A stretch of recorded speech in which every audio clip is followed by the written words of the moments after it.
Assalamualaikum warahmatullahi wabarakatuh. Apa kabar? Semoga kabar kalian baik-baik saja ya. Baik, sebelum memulai pembelajaran, saya persilakan kalian untuk berdoa terlebih dahulu. Terima kasih untuk yang telah memimpin doa pada kegiatan pembelajaran hari ini. Tidak terasa kita sudah di semester genap ya. Nah, kalau kalian ingat-ingat kembali pembelajaran di semester lalu, apa saja yang paling membekas di hati kalian? Silakan dijawab terlebih dahulu. Terima kasih. Nah, di semester ini kita akan bahas bagaimana mengubah sebuah cerpen menjadi puisi. Apakah kalian pernah membaca karya-karya puisi yang digubah dari cerpen? Mungkin jawabannya ada yang pernah dan ada yang belum ya.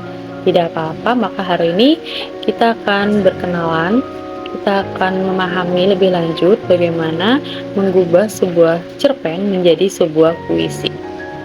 Untuk lebih jelasnya, silakan kalian simak materi berikut ini.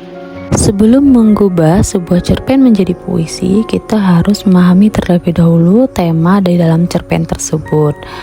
Ada beberapa langkah yang harus kita perhatikan dalam memahami sebuah tema cerpen. Yang pertama, mengeksplorasi tema.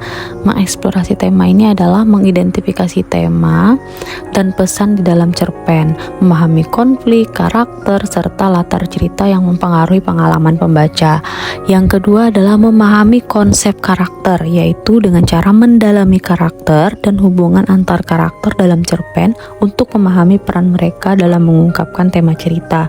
Yang ketiga yaitu memahami dampak latar, yaitu pentingnya memahami latar belakang cerpen sebagai penyokong utama dalam pengembangan tema cerita. Apa saja hal-hal yang harus kita perhatikan dalam pengubahan puisi dari cerpen?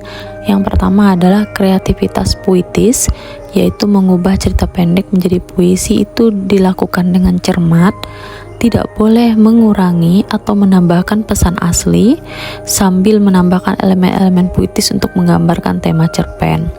Yang kedua adalah rima dan irama, yaitu mengubah cerpen ke dalam bentuk puisi dengan memperhatikan ritme, rima, serta muatan emosi yang efektif. Yang ketiga, imajinasi dan ekspresi. Nah, di sini kita menstimulasi imajinasi dan berekspresi dengan menggunakan bahasa puisi yang kreatif dari cerpen yang telah ada. Nah, sebelum itu, kita juga harus tahu apa sih unsur dalam puisi. Yang pertama itu ada metafora dan simbolisme. Penggunaan metafora dan simbolisme ini biasanya untuk menyampaikan makna mendalam dan abstrak di dalam puisi tersebut. Yang kedua, imajinasi visual, yaitu memanfaatkan imajinasi pembaca dengan gambaran visual yang mampu memperkuat pesan puisi. Yang ketiga, aliran emosi, yaitu menggugah dan mengalirkan emosi pembaca melalui pemilihan kata, ritme, dan struktur puisi.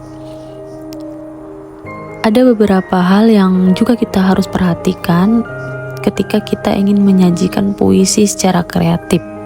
Yang pertama adalah penampilan visual.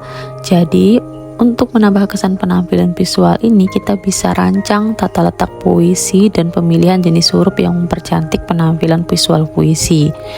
Yang kedua adalah ekspresi artistik, yaitu mengintegrasikan unsur artistik dalam penyajian puisi seperti ilustrasi, seni rupa, atau desain kreatif.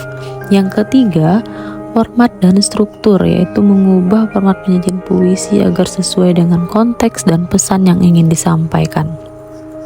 Nah, kalau kalian pernah mendengar puisi yang dilagukan atau puisi yang digubah menjadi sebuah lagu, itu disebut dengan musikalisasi puisi. Ada beberapa hal juga yang harus kita perhatikan apabila kita ingin membuat musikalisasi puisi. Yang pertama adalah pemilihan puisi yang cocok. Memilih puisi itu harus sesuai dengan tema dan nuansa musik yang ingin disampaikan. Yang kedua, integrasi musik dan puisi, yaitu harmonisasi antara musik dan puisi. Yang ketiga, ekspresi lirik dan melodi, pembuatan lirik yang indah dan melodi yang mendukung ekspresi puisi secara menyeluruh.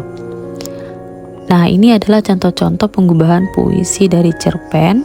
Bisa kalian lakukan dengan 3 hal. Yang pertama, bisa dengan transisi tema, yaitu menerjemahkan tema cerpen ke dalam puisi dengan kekuatan ekspresi bahasa dan ritme yang menarik. Yang kedua, bisa dilakukan dengan metamorfosis cerita atau memperlihatkan transformasi dan keunikan dalam penggubahan cerpen menjadi puisi. Yang ketiga, dengan penyajian artistik, yaitu merepresentasikan puisi secara artistik dengan ilustrasi. Kesimpulannya, ada 3 hal di sini yang perlu kita perhatikan, yaitu keindahan ekspresi, ekspresi puitis, dan inspirasi kreatif.